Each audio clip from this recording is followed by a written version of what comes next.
is Naruto. If Ron's gonna tell you about NASA during the Cold War, believe it!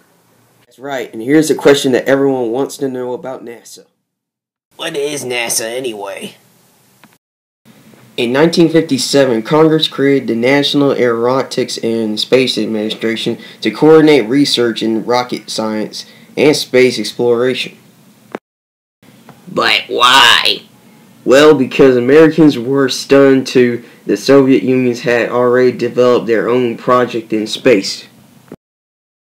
What is it? Sputnik, the first artificial satellite to orbit the Earth. This alarmed Americans.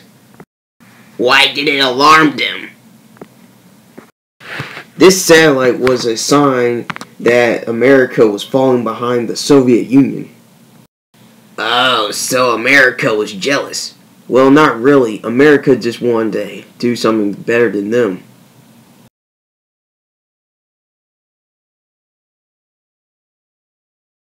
To all of y'all who doesn't know what Sputnik looks like, Yeah, I don't know what it even looks like. well, here it is. Wow, they just put one ball into the air. Exactly, and that's what Eisenhower said when he wasn't worried. It was launched on October 4th, 1957. It weighed about 83.6 kilometers or 183.9 pounds, and it took about 98 minutes to orbit the Earth. While the Sputnik was launched, it marked the start of the space age, known as the space race, which means America has to figure out a way how to get up into space. Okay, what about NASA later on? After Sputnik came Explorer 1. What? Well, on January 31st, 1958, the U.S. launched their Explorer 1. Aw, yeah. Wait, what is that?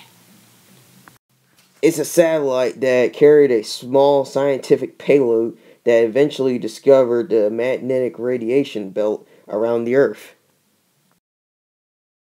Okay, tell me more about Explorer 1. It weighed about 30.66 pounds.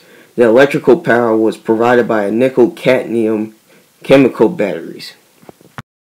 It provided power, operated the high-powered transmitter for 31 days, and the low-power transmitter for 105 days. And this was successful? Yes, very well. Sweet. And that's all you need to know about NASA during the Cold War. The end. And we're done. Alright. Hey, Tim, roll the credits. Okay, so I cameoed in your project, Ryan. So when do I get paid?